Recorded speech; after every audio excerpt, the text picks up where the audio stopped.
Please. Can I welcome everyone to this session on gender and everyday life? And just to begin with, I'd like to give a special welcome to Thomas Piketty, and he is the new Centennial Professor here at the LSE, and he's spending time with us today. So I just want to welcome him to the LSE.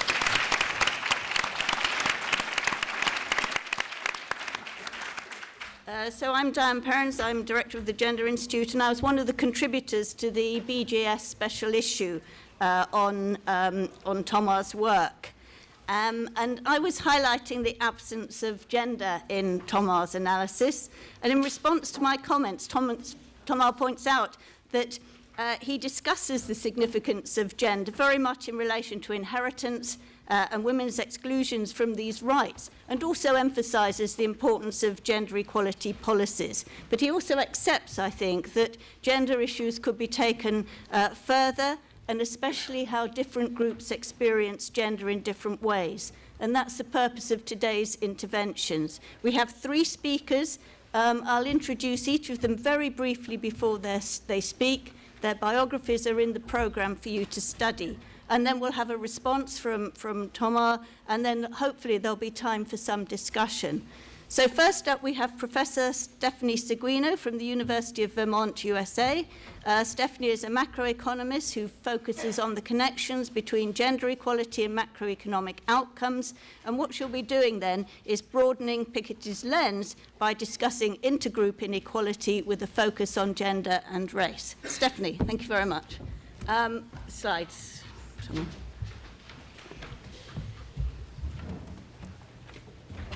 Oh, sorry. Thank you. Thanks. Good morning, everyone. It's so nice to be here. I want to thank the International Institute on Inequality for organizing this, and want to thank Thomas Piketty for writing the book that he wrote. Piketty has done an enormous service, in my view, to emphasize the tendency for unregulated capitalism to produce and reproduce and perpetuate inequality over time. What his work does, however, is makes clear that inequality is not inevitable and indeed is a deeply political process. It also, therefore, suggests the optimistic message that there is an important role for the state to play in reducing the degree of inequality. I want to focus on broadening Piketty's lens to including other forms of intergroup inequality, but I want to speak just a moment about the ebbs and flows of inequality that Thomas discusses in his book, later in his book with regard to the more recent period. So, for example, we've seen the sharp increase of inequality since the 1970s, and there have been a number of arguments as to why that has occurred, whether it is due to, for example, asset price inflation or other factors. But in my view, one of the factors has been really the change in macroeconomic policy with regards to liberalization and globalization.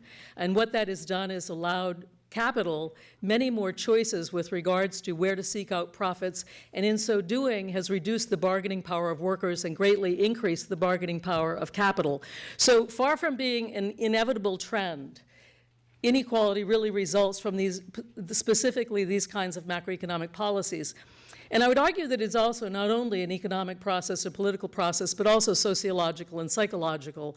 Alan Greenspan, not known for being a sociologist himself, nevertheless commented on this trend and dubbed the term the traumatized worker effect in response to the decline in wages and the slowdown in wage growth as a result of globalization. And that is that because firms can easily relocate, they pose a threat effect to workers who no longer even bargain for higher wages for fear that firms will relocate to other countries.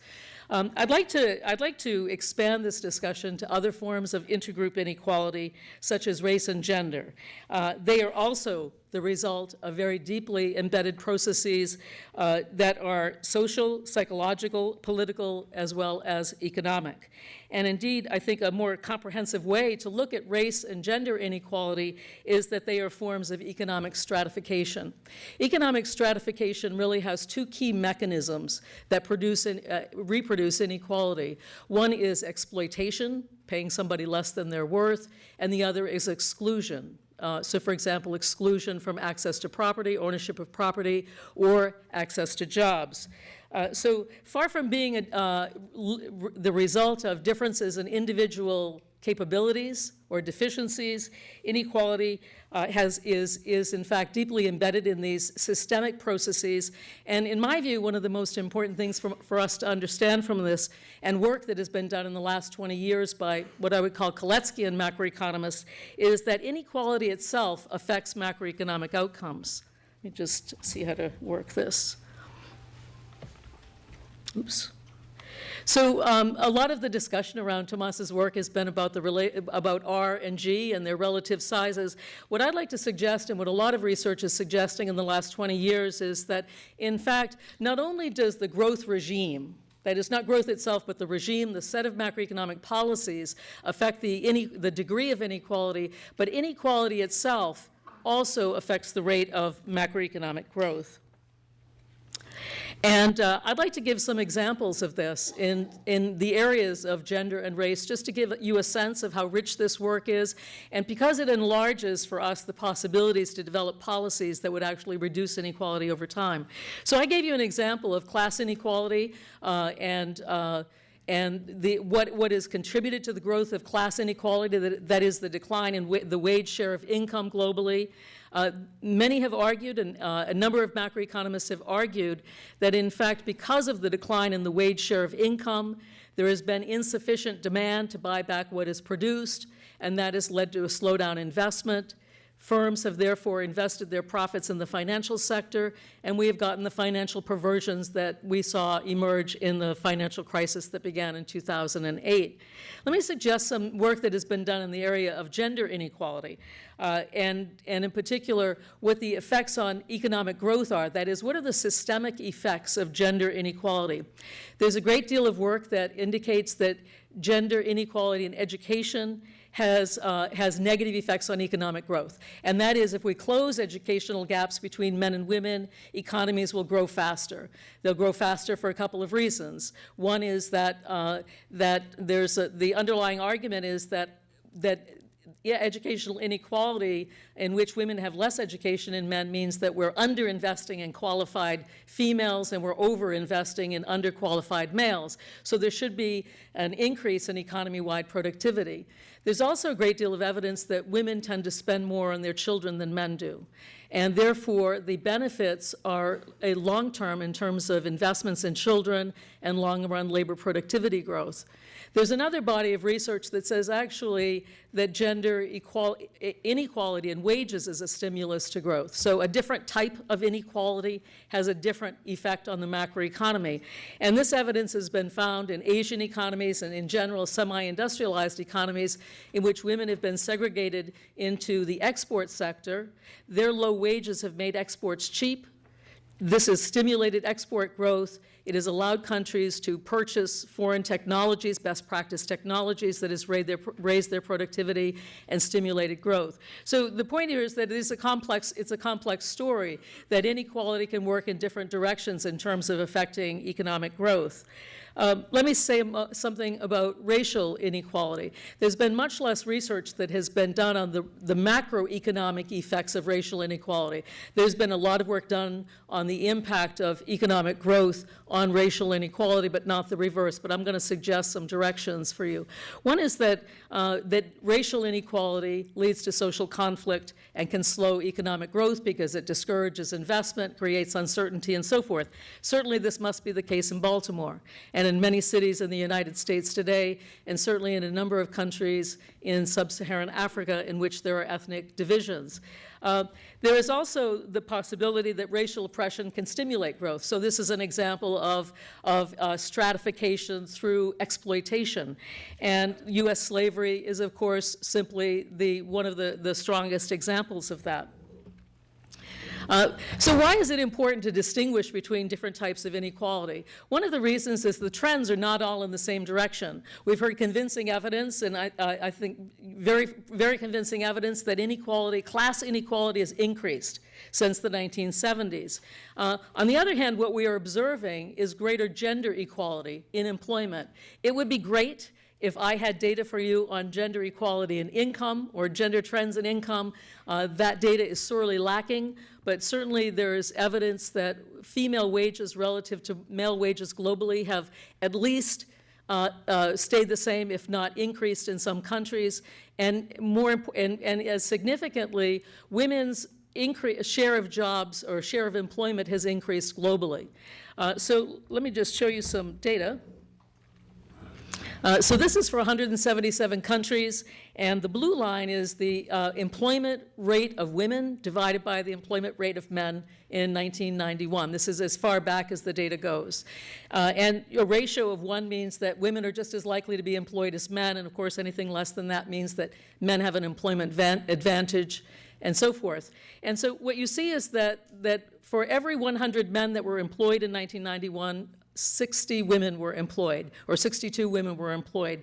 And that ratio has risen over the last 19 years, so that now that ratio is roughly 70%. So we've seen this increase in women's access to income over this period of time, but it has come at the cost in many cases of men's jobs. So in this graph, what you see on the y-axis is the ratio of the female employment rate to the male employment rate, and on the x-axis you see the change in the male employment rate ratio.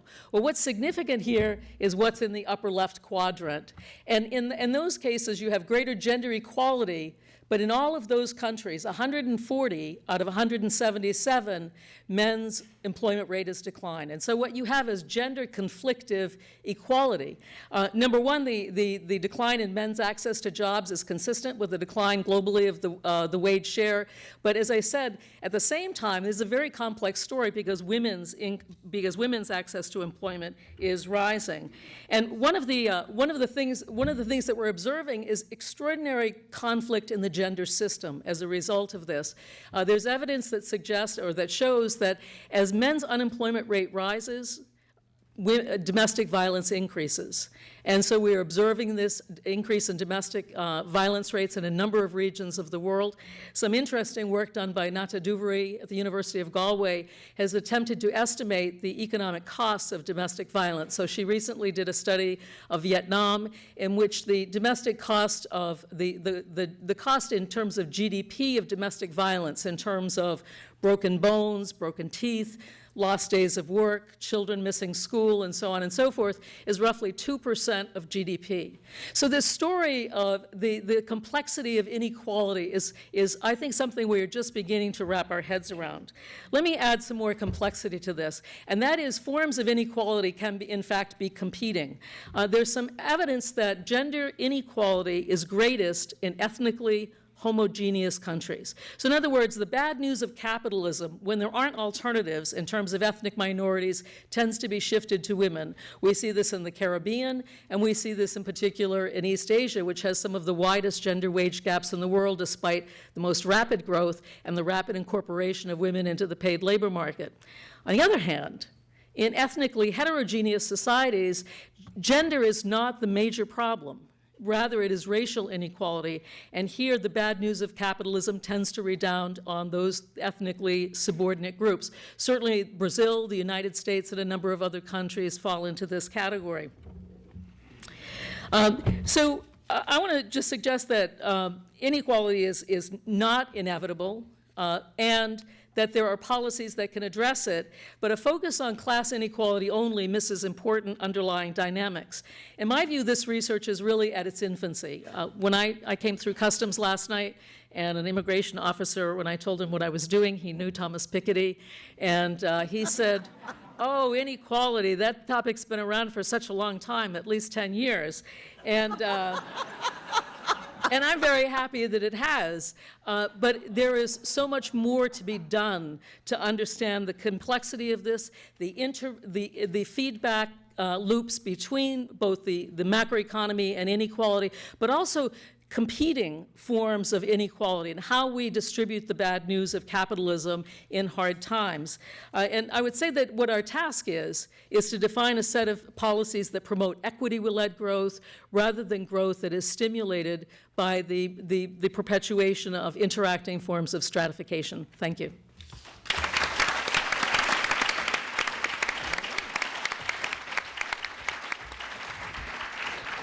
Thank you very much, Stephanie. And if you'd like to hear more of Stephanie's work, she will be speaking again on Thursday evening.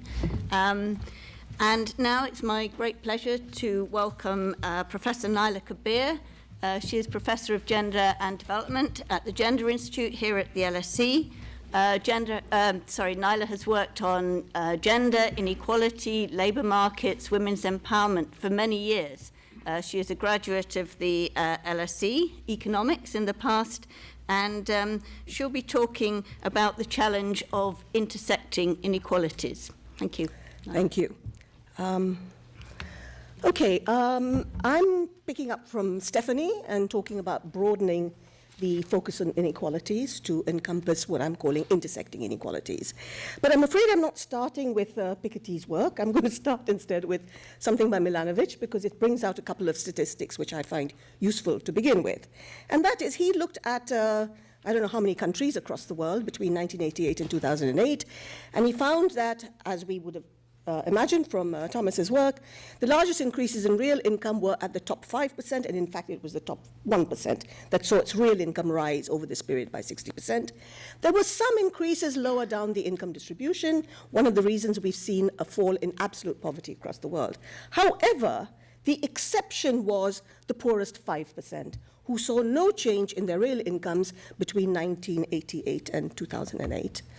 So who are the bottom 5%? Many of the bottom billion, and I think they overlap, live in low-income countries, as you might expect: Bangladesh, Congo, Tanzania, Ethiopia. But a remarkably large share of them are in the middle-income countries: India, China, Nigeria, Indonesia, and so on. And the reason is precisely what we're talking about today, that rising per capita GDP at rates sufficient to lift previously low-income countries into middle-income status, but not sufficiently widely distributed to lift their populations into middle-income status. So many people in these rising middle-income countries remain below the poverty line. And these are the people I would like to be focusing on today. So who are they? We can tackle this issue, or get a handle on this issue of the bottom 5% in a number of different ways. One is, of course, income inequality, and they are at the bottom 5% of that distribution. And income inequality is very useful in drawing attention to class divisions and to poverty and to economic deprivation. However, if we conceptualize inequality in terms of group-based identities, then we get greater attention to social discrimination, to the unequal treatment meted out to different groups on the basis of socially ascribed identity. So if income inequality focuses on what you have, social inequalities, social discrimination focuses on who you are. These are distinct axes of inequality. You can be deprived without being stigmatized, and we have a distinction in development studies between the deserving and the undeserving poor. Or, as the contemporary UK language has it, between the workers and the shirkers, or the strivers and the shrivers, or whatever. And you can face discrimination without going hungry. So women in particular are distributed across all income groups, and though they may face more discrimination than men from their groups, a lot of women in the upper income brackets are not going to go hungry. However, it is the groups at the intersection of these inequalities who are most likely to represent the bottom 5% and the socially excluded of their society. Those who we know, when we look at growth rates and the declines in poverty, are most likely to be left out and left behind in any progress made by their society. So while the identities in question can take many different forms, the most enduring forms are those that are socially ascribed from birth, that you, in a sense, inherit: gender, race, caste, ethnicity. By their very nature, these forms of disadvantage tend to get passed along through generations. So while gender is a marker of discrimination, but not necessarily of deprivation, we find that gender exacerbates the impact of different kinds of inequality. So when we look at at racial groups, at ethnic minorities, and so on, we find that women, by and large, tend to do worse within those groups. Not always, but by and large. So I'm going to give you a little bit, and I'm not going to go through all of this, but it's just a few statistics to let you know how this works. And the impact of intersecting inequality starts very early in life. So in Latin America, children from indigenous groups are considerably more likely to die than those from other groups. 1.5 times more likely in Bolivia, Brazil, and Mexico, and over twice more likely in Ecuador and Panama. Children of indigenous groups are also more likely to be undernourished. The intersection of gender, ethnicity, class, and location in Bolivia means that the average years of school education is highest for urban-based, non-indigenous men in the highest income quintile, and it is lowest for rural-based indigenous women in the poorest income quintile. We find it in India, and under 5 mortality is much higher amongst the marginalized castes and tribal groups.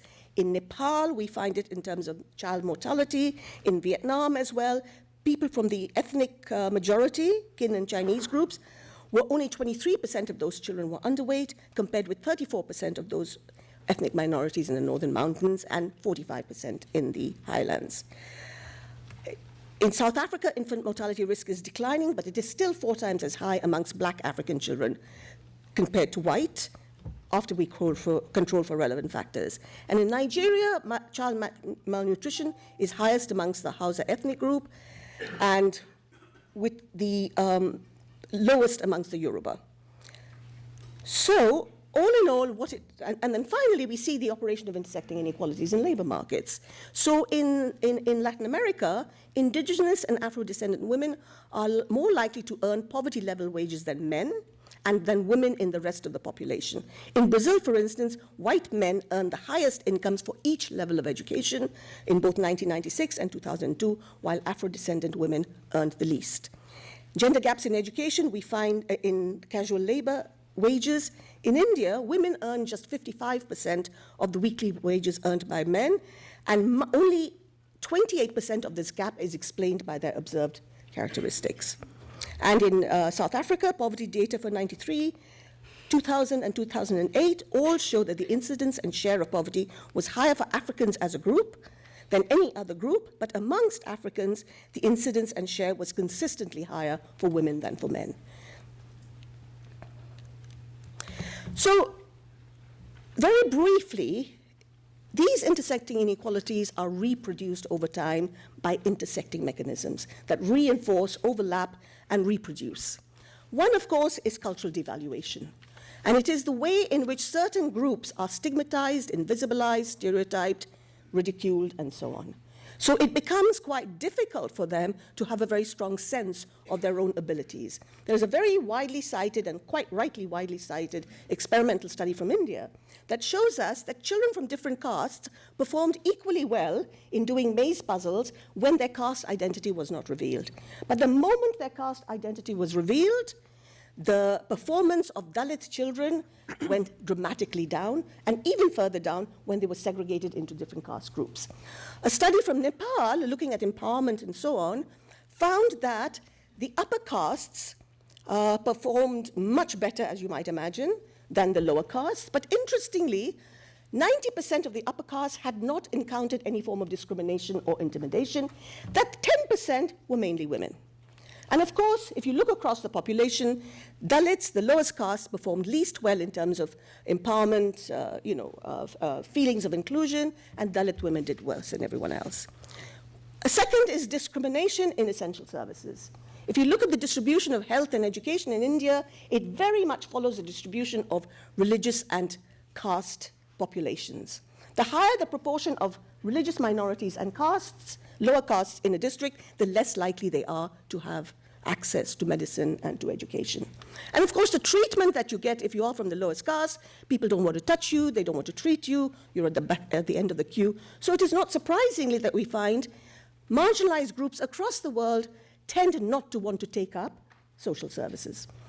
And in terms of education, I think I remember going to this World Social Forum in Delhi, and I shared a platform with children from minorities, and there was a little Muslim boy, he was about 10, and he said his teacher didn't like him and told him to go to the back of the class, because in the end, all he was going to grow up to be is a terrorist. And I thought, if there's one way to turn him into a terrorist, is by telling him that that's all he's going to be. So education reproduces the images and the aspirations that we have for ourselves. And then there is the economics of discrimination. We've seen how women from minority groups systematically earn less than everyone else. Some of this is the discrimination applies across the board. But I think, as Stephanie pointed out, a lot of it is concentrated amongst the discriminated against groups, race, and so on. And it works in a number of ways. First of all, of course, in some cultures, in caste cultures, you cannot inherit land. So most of the people from the lowest caste have no land. In other places, the only land you can get is of the worst quality. So indigenous groups in Latin America have very poor quality land. In general, women are crowded into a fewer percentage of jobs, and so they're competing against each other, and these jobs tend to be defined as of lower value and lower pay. One of the costs of this, I think, came up for me in Mozambique. I think I've got 3 minutes left. In Mozambique, young boys and girls from poor households drop out of school early because they want money. They need to earn money. Boys go off into trade. They go to South Africa. They earn a bit of money. What do girls do? The easiest job for them to do is sex work. And that means that while Mozambique has some of the highest HIV rates in Africa, it is 4 times higher amongst adolescent girls. So the economics of discrimination takes many different forms, but it does mean, and of course in the caste system you are assigned to certain occupations, and these are less well-paid, dirtier, and more demeaning. And finally, of course, this all leads to denial of voice and influence. And if a group of people feel that they are systematically denied any say in the policies of their countries, one of the things they do is turn to conflict. So a great deal of conflict in recent times has been driven by forms of intersecting inequalities, ethnic discrimination. If we look at the Zapatistas, we know who they are and which regions of Mexico they came from. If we look at this low-level insurgency in India, which is the Naxalite movement, a high percentage of them, as the Maoist uprising in Nepal, are drawn from Dalit and other marginalized groups. So I'm going to finish very quickly by some key pointers from, not advice, not recommendations, but things that have worked and what they tell us about what might work. One is the importance of the discourse of rights. Whatever your reservations are about the Western origins of rights and so on and so forth, if we look around the world, marginalized groups take recourse to the language of rights because of its promise of equality. 2 is when we talk about transforming relationships between state and citizen, we also have to talk about transforming relationships between citizens. In other words, intersecting inequalities are reproduced through the attitudes that we all have to the other within our own society. So this is not just about a vertical sense of citizenship, but it is about new forms of sociality, new forms of respect for each other. Then, of course, universalism. We want to see universal policies, at least at basic services, basic health, basic education. But universalism, we know, does not mean uniformity. We have to have certain forms of targeting in order that we make sure we reach the hardest to reach. So we need to balance this issue of sameness, equality, and difference and diversity. My last 2 points, we need to move from amelioration to transformation. That means we need to move. These are group-based disadvantage, and they need group-based solutions. Just trying to work out at the individual level and targeting individuals is going to be largely ameliorative and perhaps make things worse for people. This requires collective action and group-based action.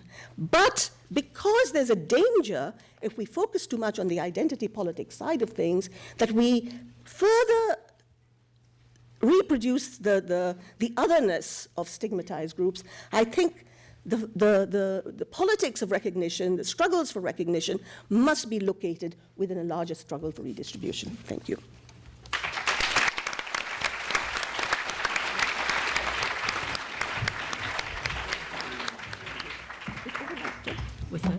Thank you very much, Naila. Our final speaker is Dr. Lisa McKenzie. She is Research Fellow in the Department of Sociology here at the LSE. Lisa's recent book, Getting By, was not yet a US bestseller, but it was certainly The Guardian's bestseller one week. And I think that fills a very welcome gap in contemporary debates on inequality by focusing on the lives of people who live on low incomes through detailed ethnographic work. And those voices were distinctly lacking, I might say, or at least lacking representation in the recent election. Today, Lisa is going to focus on the politics of class, gender, and precarity. Thank you. I'd just like to thank the Institute for Inequalities for inviting me. and to sort of speak amongst these eminent people. You're probably wondering what I'm doing here, and so am I. So, but what I also want to do as well is sort of thank Thomas Piketty for writing a book on economics that I'm actually interested in reading. And that's mainly because of the narrative that runs right through it. And I'm an ethnographer, and I'm also a working class woman, which means that I speak in narratives. I like stories. And so for me, Piketty's book was actually the only economics book that I've ever read and understood and actually enjoyed. So for those of you like me today who doesn't know what beta is, I'm gonna tell the stories of inequality through pictures. So where I want to start really is those of you who know this picture. This is Hogarth, Gin Lane and Beer Street. Now, the concepts of inequality, poverty, have been around with us for a long time, but they're told in different ways, and they're also understood in different ways. If you go on the next street from here, you can actually see these in the flesh. They're in the museum at the back. But this is really where I like to start, or where I like to start to think about inequality and what it means to me and the people that are involved in my research. Is this sort of discrimination, stigmatisation, this idea of this is who poor people are. You know, they're drinking, they're throwing their babies out with the bathwater, you know, chaotic, dangerous. So this is really where I like to start, because this is what's in the public imagination. However, that's not where I'm going to leave it. Poverty, inequality and class has been addressed in many ways. But for me, what's always grabbed me is that narrative, that storytelling. And for me, that community studies has always been important for that. Because while the economists can address the big questions and look at the data sets of hundreds and thousands, for me, what I'm going to do is pull it right back and think about how inequality affects one woman or one man or one child or one family, because those narratives and stories are really important. And they've been with us a long time, and these are some of the ways that poverty and inequality have been narrated over the years. Poverty, the Forgotten Englishman, which was an inspiration for me because it was about the council estate that I lived on. And when you live on a council estate and then you read that actually where you live is interesting to people, it's enlightening. Also, The Family and Kinship in East London, from Michael Young and Peter Wilmot, which again, it's another narrative. It tells the small stories. But also what it does is enables me, and that's my book there, it enables me to sort of trace back those narratives and stories. So because I don't use graphs and I don't use numbers, stories are really important to me. And then you've also got this sort of prurient poverty porn, this fascination with poor people, such as Benefit Street. Now we can't ignore those stories and those narratives, because that feeds right into inequality, and it feeds into how people are seen and known, but also how they're treated as well. So we need to take all of these stories together. And that's what I argue for and I'll fight for, is detailed ethnographic research that's critical but also accessible. And actually that's why I liked your book, because it was accessible. And I think today, this morning, we've heard a lot about, how inequality happens, what happens. Well, what I want to do now is just talk to you about the way that it feels. Now, this is a picture. I don't know if you can see it, and those of you who have seen it, I'm sorry, but it really does. It says something to me. It speaks to me, and I hope it does to you. This was a photograph that was taken by a group of respondents that were in my research, and I had a camera, and I asked my respondents to take pictures of things that they liked in their neighbourhood. This is Nottingham. This is taken from St Anne's in Nottingham, which is a council estate. It's one of those council estates in the UK that you're not supposed to go to. It's full of drugs. It's full of single mums. It's a dangerous neighbourhood. And I'm really sad to say, actually, that the sort of discrimination and not touching doesn't just happen in Mozambique and in India. It's actually those stories that are very relevant to me in the UK. So this is a story. This is a picture that some of my respondents took of the place that they liked. I just said, take some photographs of what you like in your community. And they looked over and they said, there's town, there's the city centre. And if you can see the landscape of the city centre behind it. And they took the photograph and they said, there's town, we like town. There it is. We like the city centre, McDonald's is in there. And then when I got home and I looked at this photograph, it was only then that I saw the bars and the gates and the grills. And then when I started to really think, and this is what ethnography does, it puts things into context, the group of respondents were 4 3-year-old children. And I was with them on their first week at nursery. And I was asking them to take photographs of their community and the things they liked.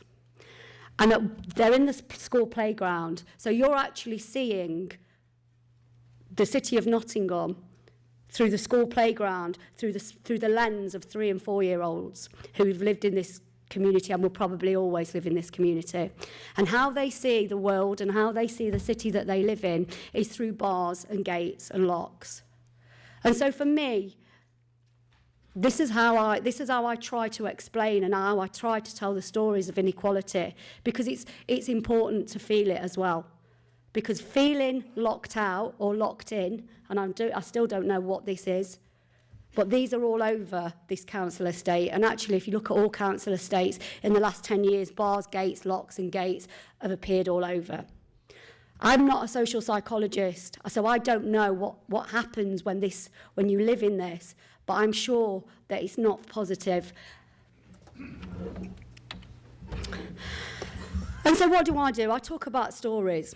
Now, when I think about gender, I don't just think about women, I also think about men. And also, where I'm from, which is in Nottingham and actually all over the north, gender roles have changed. The role of inequality, the roles of poverty are changing. And actually, where women would have been less visible, and men, perhaps through trade unionists, through work, through industrialised spaces, may have been really visible. They're actually now becoming invisible. And women are becoming very visible. And there's 2 stories here that I'd like to talk to you about. This morning I found out that wealth means everything that you can sell on the open market. I didn't know that. So what I'm going to do is talk to you about people who have got no wealth. But that doesn't mean they haven't got any value. And that's the distinction I want to make, that wealth and value shouldn't go together, and we should be arguing this. This is Tina. She works in the local community centre. She worked there for as long as I've known her, 5 or 6 years. She got up in the morning, went and washed the pots. This is a voluntary position. She's on benefits, housing benefit, income support, and she has 2 children. It's a voluntary position. She doesn't get paid for it. She cleans tables, she washes pots, she talks to the old people, she talks to young mums. She's valuable. I think she's got a strong value in the community. In 2011, when Ian Duncan Smith's welfare cuts came in, she was dragged into the Department for Health and Pension in the DHS, and she was told that because she did voluntary work, she could get a job, she should be working. So she was sanctioned. But don't worry, people, because the lovely job centre said that they were going to help her. They were going to help her find a job. And they did. They found her a job packing in a cheese factory, which was about 6 miles out of the city centre. So she gets up now at 6 o'clock in the morning and leaves her 2 children. And she goes and packs cheese in a cheese factory, mainly with Eastern European people that she can't speak to.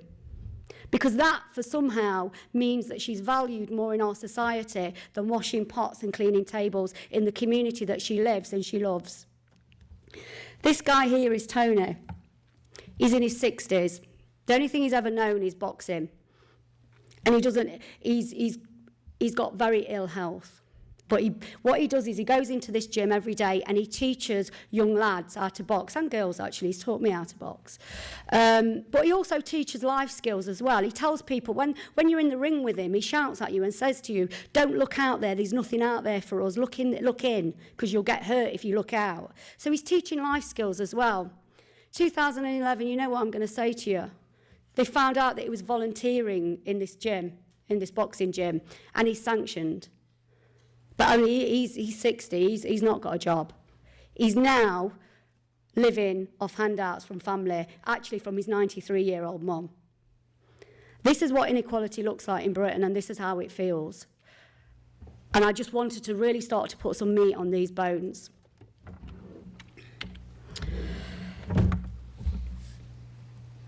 That's Nottingham. This is London. And I've been here for nearly 2 years, and it's terrifying. It frightens me every day. And after this weekend, I'm more frightened than ever. Working class people all over the United Kingdom at the moment, they've had a tough time. They've had lots taken away from them: identity, pride, justice, politics. No one represents them. Here in London, the last thing that is important to them, which is community and each other, is being ripped away from them and taken. And their communities are being sold off, and they are being cleansed out of this city. And when all you've got is each other, and your identity is really based on your community, where you're from and your family, taking that away is cruel and vindictive. And so what I've been doing for the last 2 years is really looking at homes and housing, and particularly around women in London. And it's not all bad news. This is a occupied council house in Stratford that the Focus E15 mums occupied. What they were trying to do is show that there's been empty homes all over London. This particular council estate, Stratford Council tried to flog it to UCL as a campus, an overseas campus, a global campus. So the people that lived here, this working class community that had been there for 50 years, was actually moved out, although they've occupied it again. We're not winning by any chance, really. It's very difficult, but we are fighting back. And at the centre of this fight back is women and children. And so really that's what I want to say to you today is men, I suppose, are less visible now. Their trade unions have gone. But what is happening is there's a politics of movement, and it's happening in communities, in working class communities, and the strength is with women and with children. This is women and children from Sweets Way, which is in North London. They don't know. Every day they think the bailiffs are going to come and throw them out. They don't actually know when the bailiffs are going to come and throw them out. But they stand and they fight every day. And this sort of politics of class, this identity of class, is happening. And there are movements happening. It's not in the mainstream. It's not about mainstream politics. But it is happening. So all I want to say really is leave you with is that inequality, as we know, moves and shifts. It changes. It's sneaky. And it makes us believe that there's all sorts of other reasons. And also I just want to say as well that, you know, I stand in solidarity with all working class people in this country who are suffering at the moment, and the next 5 years is going to be tough. Thank you.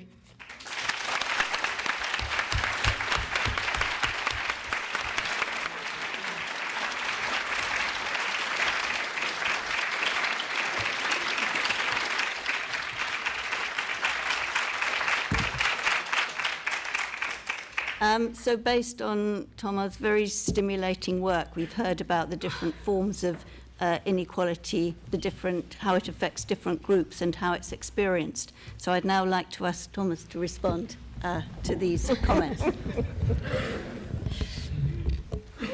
Well, it's difficult to talk, especially after Lisa's very moving intervention. Let me first apologize for arriving late. I feel really bad. You know, this is the Eurostar was late, and usually the public train service works better in my country than in Britain. But this time this was because of a technical problem on the French side. But anyway, so let me also thank the LSE and Mike and the British Journal of Sociology and everybody who took part to the organizing this day and organizing the special issue of the British Journal of Sociology. This makes me, you know, very, very happy to see, you know, so many people from different disciplines, you know, many of whom have spent time reading my book and having now this discussion on inequality. I would like to view my work and view myself more as a work of a social scientist than a work of an economist. I think the boundaries between economics and history and sociology and anthropology and political science are not as clear as what economists sometimes try to pretend. As you know, sometimes economists try to pretend that they have built a science that is so scientific that the rest of the world cannot understand. But this is a big joke, as we all know. And I think the profession is spending too much time sometimes, into mathematical technicalities just to look scientific and to try to impress others. I'm not sure that anybody is impressed, but I'm sure that this is, I think this is a loss of time in many cases. I think, simple mathematics or simple models or statistical techniques, of course, can be useful, but complicated ones usually are here for bad reasons, and I think economists should spend more time collecting data, talking with other fields, and most of all, being modest about what we know and what we don't know. And I think the bottom line in the social sciences in general is that we start from very low. We know very little, and I feel very close to what Stephanie said in her presentation, that the study of inequality is very much in its infancy. There are many dimensions of inequality about which we know little, many countries on which we know very little, and we have made a little bit of progress, and in my own particular case I have made a little bit of progress, and I try in my book to make this material accessible to everyone so that everybody can make their own mind and take this further, but we still know very, very little about many important issues. To me, the most interesting effect of my book was the fact that it induced a number of governments in a number of countries, particularly in Latin America, also in Asia, to open their data sources, in particular fiscal data, which I could not access before, so that at least we can do work that we couldn't do before. Now, regarding the issue of gender and also racial inequality, which were discussed in this session, let me be very clear that this is, these are probably some of the most important issues which are not sufficiently addressed in my book, partly because of data sources issue. Typically, the historical data on income and wealth that we have been collecting is not broken down by gender. Typically, the income tax data, at least the long-run historical data, is not broken down by gender. But we could do more. Still, we are trying currently with Tony Atkinson and many other colleagues to extend our income inequality database in the direction of gender inequality, but we should have done more in this direction. But we are doing more now in this direction. The wealth data, also the historical data on wealth and inheritance, includes a lot of very interesting information on gender inequality, which I have used a little bit in some other work with Gilles Postelviner and Jean-Laurent Rosenthal, but which could be used a lot more in this direction. Let me mention two issues on which gender and also racial inequality does play an important role in my book, and describe how this can interact with some of the points that were made during this presentation. First, one dimension in which gender inequality plays an important role in my historical narrative about wealth and inheritance is through the demographic and fertility dimension. So one of the points I make in my book is that the demographic, and in particular the number of children, plays a very important role in the long run to understand the relative importance of inherited wealth and labor income. So to put it very simply, in a society where everybody has 10 children, inherited wealth is not going to matter too much, and you should not count on inheritance too much. And labor income is going to play a much bigger role in accumulating new property, access property, simply because everything gets divided by 10 at every generation.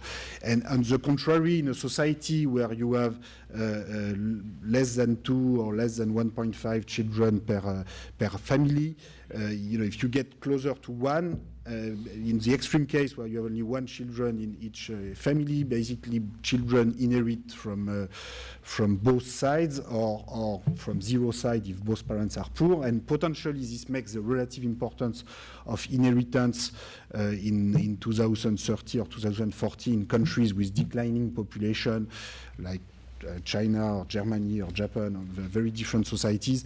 Maybe the importance of inheritance in these societies will be even more than at the time of Balzac in France. And in fact, one reason for the big importance of inheritance in France in the 19th century is the stagnation of population. But when you have a decline in population, we are entering new territories. And of course, one of the reasons why men and women don't have many children in many of these countries is because of a conflict about gender role and gender inequality. So typically, if women in Germany or Japan are being told that they should stay at home after they have children, well, a possible reaction is that they won't have children at all. And so the issue of gender inequality and policies to basically get men to do something with the children and get more egalitarian distribution of roles in society is probably the most important, one of the most important issues for the future, has huge consequences for inequality in general, in particular through demographic, and ultimately this is very important for the overall structure of wealth and labor income and inequality in society. And another issue I would like to point out is so racial inequality, is not addressed, of course, as much as it should in my book.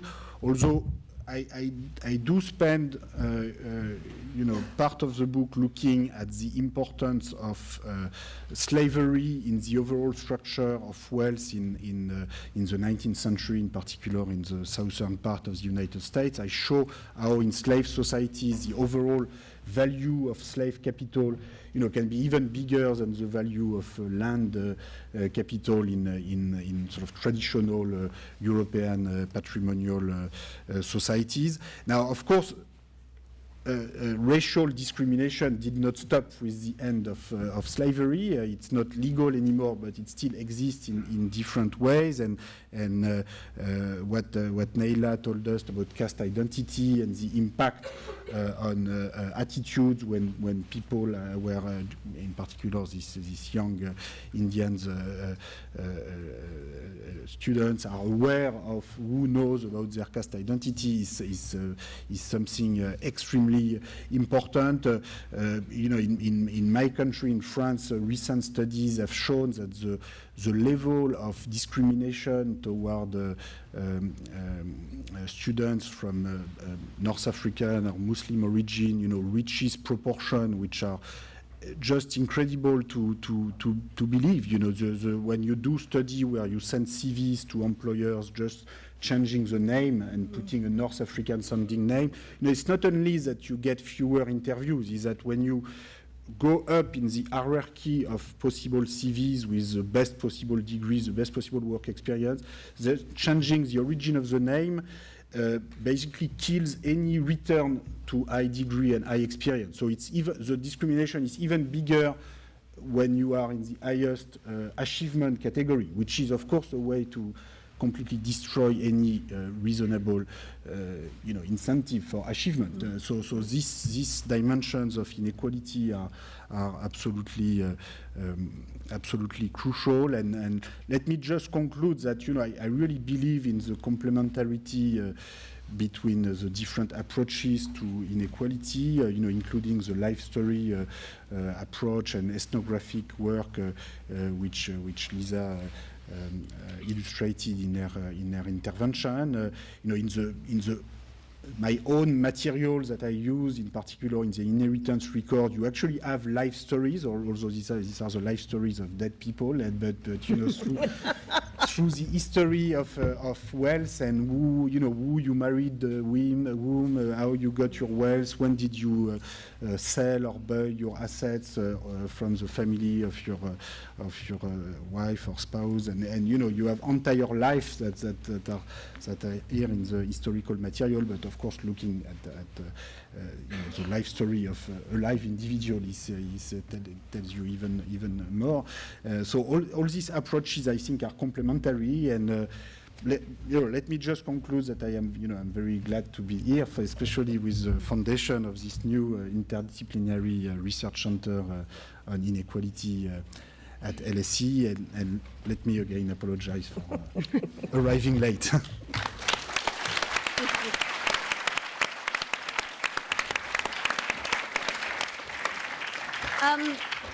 We have microphones, so we do have some time to take questions from the floor. I'm going to take a range of questions, so if speakers could take note of the kind of questions raised, and then I'll ask each one of them to comment on maybe some of Thomas's remarks and also the questions before we conclude. Okay, so do we have any comments, questions from the floor?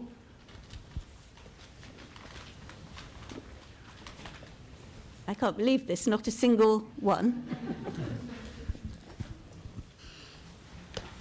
Oh, sorry, Mike's pointing to someone, only I can't see. Where were they? Oh, right, okay, yes, thank you very much. Hello. One of the things I was thinking that was perhaps missing from the programme, and might be a bit of a curveball at this point, was some commentary on how Piketty's analysis relates to issues of sustainability and resource constraints. I didn't know whether that was something we wanted to talk about at this point. I was thinking about it in view of the idea of falling populations, which many of us might think is quite good, and obviously doesn't work so well. In your analysis, it's a bad thing, and I just thought about that. Okay, thank you. Yes, and there's another one just further along at the top.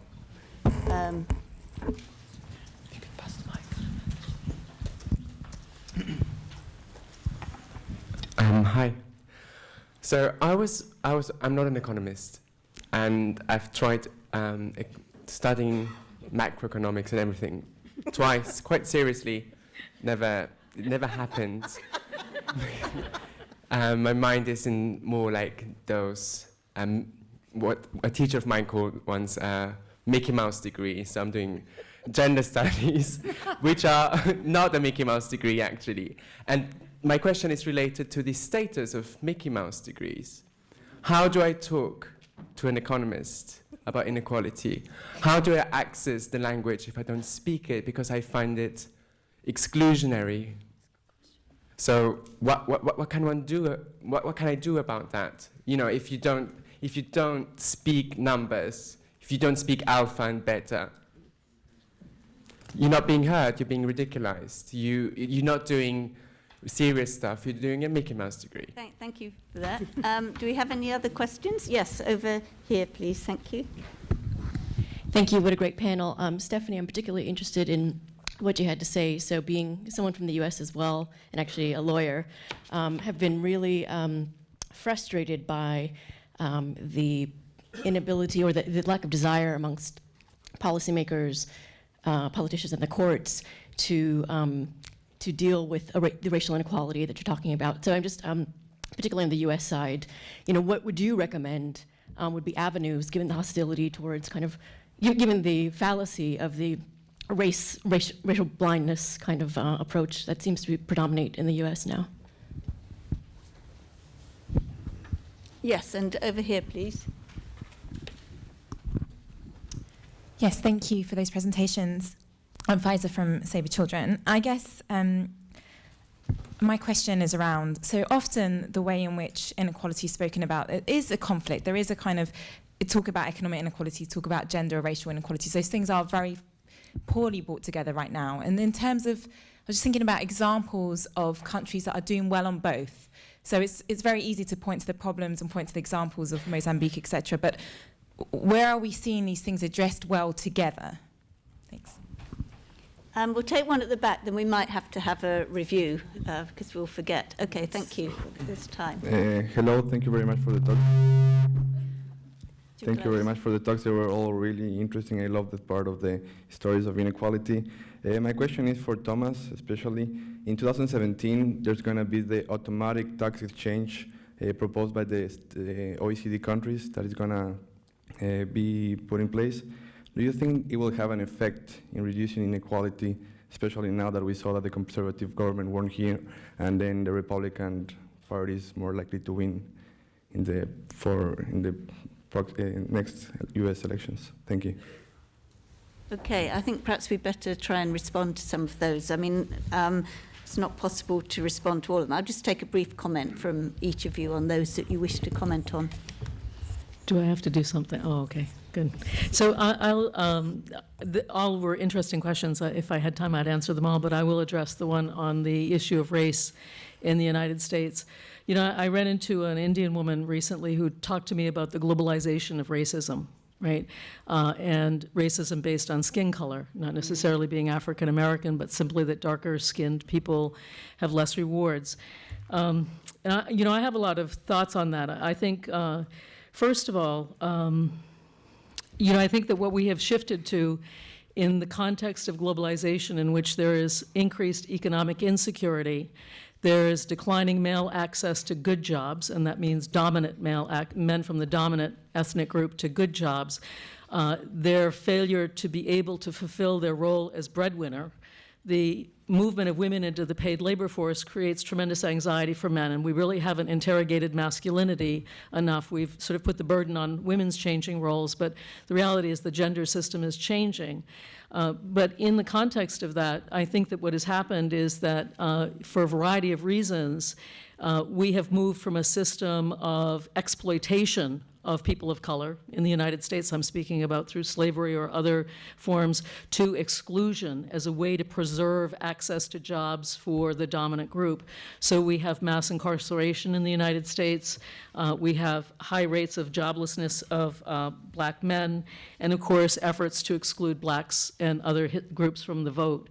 One of my students just did a project just a couple of days ago and reported something to me that I actually did not know, and that is that the unemployment rate of young black men in Chicago is 92%. I don't think it is difficult then to understand the tensions that we see in the United States, the continued efforts to pathologize. And I think the problem is that efforts to address those problems through redistributive measures through the state, through investments in youth training, through stimulus packages and so forth, or social protection, are undermined because white anxiety about supporting people who are pathologized and argued to be violent and not to work hard and so on and so forth resonate. And so I think that really the economic elites have utilized race as a way to reduce the role of the state. I can only say that the way to fight back against that is that we have to stop operating in silos, that feminist economists have to stop looking just at gender, that working class trade unions have to stop looking just at class, and we really have to understand how these inequalities interact and collectively move forward on the issue of inequality. Naila? I'll take the question about potential conflict on different inequalities. I think it is very hard to point to a country that has done well on all forms of inequality. But I think the kinds of countries that are doing well are those where governments have come out of a long tradition of social mobilization, which has included people from different groups. And I'm thinking of Brazil and some of the other countries in Latin America. The problem, I think, is that you can get progress on, let us talk about gender equality or on ethnic equality. You can get progress on some dimensions and not on others. So you can point to, let us say, the closing of the gender gap in labor force participation without necessarily seeing a closing of the gender gap in wages. And so one of the things that we've seen is there has been some closing of the gender gap in certain parts of the world, but in the lower income countries it hasn't changed.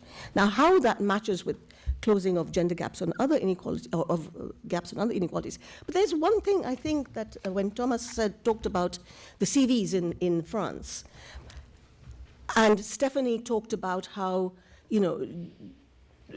there's been more progress on gender equality than on racial inequality. One of the things that struck me is when I've looked at in the gender gap in wages, it seems to be much larger at the poorer end, and it seems to close at the richer end. And of course, at the richer end, you have privileged women. Race doesn't work like that. It isn't as though at the richer end you've got lots of black people or ethnic minorities. They remain at the bottom part. And so I think it is possible to make a lot of progress on gender because it cuts across all forms of inequality. Whereas race, ethnicity, and all these others are clustered at the bottom. So I suspect you will find much larger gaps at the upper end if you're looking at racial inequalities, and much lower gaps perhaps at the bottom end. Anyway, that's my... Lisa? Yes. I'm going to just address your Mickey Mouse degree, which I don't think you should say that, actually. I'd love to be in the Gender Institute. But I suppose for me, I'm a sociologist, and I've thought very carefully about who is listening and who I speak to. I'm not really interested in speaking to politicians or to policymakers. They have their own language and they have their own inner circles that they listen to. Many of us are excluded. Actually, in academia, our voices are usually excluded because we're not saying the right things. We're not telling them the things that they really want to know. Because what we're doing is usually we're being very critical of what politicians and policymakers do. So I've kind of started to flip that round, and what I want to do is talk to the 99%. And what I want to do is make my arguments to the wider public, because I think if we can start to make those arguments with the wider public, then we can start to put pressure on the 1%, on the immovables. So I would say use your own language, use your own voice, because I want to speak to the 99% and not the 1%. Thank you. I'm just going to throw in one of my own just before Thomas comes back, and just in response to your point, I really would read Thomas's book if you haven't done, because it is literally a page turner, and I don't recall ever enjoying such a book, possibly until its predecessor, the book that was written with a rather similar title in the 19th century. But the one question I just wanted to throw in briefly is that, given that redistribution seems to be problematic, and our current government is going to have a range of more kind of tax reductions, could you say more about how you might think about addressing the ex-ante processes leading to inequality, and particularly what determines social norms that justify these huge increases in inequality, as well as the gendering and racialization of wages? Thanks very much. Thanks. So let me start by trying to answer one of the questions about sustainability and falling population. It's a very complicated issue, which I refer a little bit in the last chapter of my book, but I don't have that much to say, unfortunately. I'm certainly not suggesting that we should keep having the population growth that we had in the past. If you look at the world level, so we are 7 billion today. We used to be around 600 million in the 18th century. So the world population has been multiplied by 10. I'm not saying it should be multiplied by 10 in the next 3 centuries, and probably that would not be desirable. Probably this is not going to happen anyway. But on the other hand, the straight decline in population can be dangerous. When you have when the size of a cohort in certain countries that is being born today is twice as small, or 30% smaller or 40% smaller than the cohort of their parents. This generates very strange dynamics, especially when it comes together with aging, and that's so it's difficult to get it right. And I think I think it's better to have a population stabilization or small positive growth than a straight negative growth and population decline. And I'm certainly not saying that's the main reason for promoting gender equality. There are many other reasons, but that's. I think there is some difficult fine balance to find. The population growth is not decided by anyone. It comes from all these millions of small decisions which people always take for good reason for themselves, but collectively this has implication, and I think we should be concerned about the possibility of a decline. Let me turn to the language question. The way I interpreted the question was not only what's the language to tell to the top 1%, but also what's the language to tell to economists, which partly could be the same people as the top 1%. But I think the question was a bit different. The question, from what I understand, was more how do I communicate with the other department and people from the other program at LSE or elsewhere.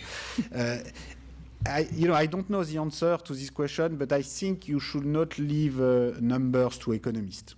I don't think, I think numbers are too important to be left to anyone. I think you have to, it's important. Of course, there's a lot that can be said without numbers, and life stories are absolutely crucial material. But that doesn't mean abandoning entirely the numbers to other people. I think what's important is to change the concepts and to change what we are measuring and to invent new ways to look at the reality and not to take the concept like GDP or other statistical concept as given. And you need to transform the concept, to reinvent. So in the case of inequality, in the case of gender inequality and the wage gap, sometimes we are being told that the pay gap is only 10% or 20% for a given type of job. Now the problem is that in practice, women don't access to the same type of job as men, and typically they are not promoted to the same responsibility. So if you forget this idea of looking at the gender pay gap for a given job, but if you look at everybody, you take all women age of a certain age group and you compare to all men to a certain age group and you look at the gender gap, then it's not going to be 10 or 20%. Even today, I looked recently at the numbers for France. When people are 20 or 30 years old, it's only, men on average make only 20, 30% more than women. But when you go at 50, then it's 80% more, almost twice as much, because typically the men access jobs with a lot more responsibility than women. So this is just an example to say that depending on what numbers you look at, so I think it's more satisfactory to change the rules of the game and to change the type of number we want to look at rather than leaving the numbers to economists. So that will be, my advice or reaction, but I might be wrong. There was a question about the OECD automatic exchange of information in 2017. Is this going to save the world and reduce inequality? I'm afraid no, and I think it depends. I think more transparency in itself is good, but information is not an end to itself. It depends what you do with it and what kind of institutions and democratic institutions and fiscal institutions, tax policy you have after that, and indeed, it makes me a bit strange to come to Britain a few days after this election, which clearly is not going to push things in the right direction. At the same time, I think political action is not only about elections. I think many of the most important changes that we see in history came through other forms of political mobilization and political movements than just elections, and I'm sure it will be the same in the future as well. So, in this particular example, what will happen in terms of international fiscal coordination, I don't know, but I would not take as granted that things are going to remain static forever. And I think if you look at the history of taxation in particular, it's full of surprise. 1 century ago, people said that the income tax would never exist, and then finally it existed, and in some countries it became very progressive at some point. So these things are human, social, political, cultural histories, and involve social and political forces which are impossible to say in advance that they nothing will happen. So this brings me to the final point about the evolution of social norms, which I think each country has its own particular intimate history with inequality, because countries react to the narratives that they are being told about their own economic development history by trying to interpret what they see around them and facts about inequality in different ways. So sometimes when they are being told that this level of inequality is necessary, then they believe it at some point, and they make comparison with other countries. So certainly in Britain, the comparison with other European countries, the view that Britain was becoming too egalitarian in the 70s, played a big role in these big reactions that happened under Thatcher going in the other direction. All this, these are complicated stories because people try to make their mind and make their opinion about the acceptable level of inequality out of a very limited set of observation and knowledge. And I guess, the reason why I am not so pessimistic about the future is that, I believe in the power of ideas and books and the spreading of information. I think new forms of political mobilization and diffusion of information can change people's opinion and can change social norms more quickly than we sometimes imagine. Okay. Well, on that very optimistic note, I will draw proceedings to a close, and I'd like to thank the panel very much on your behalf and be back at 2:00.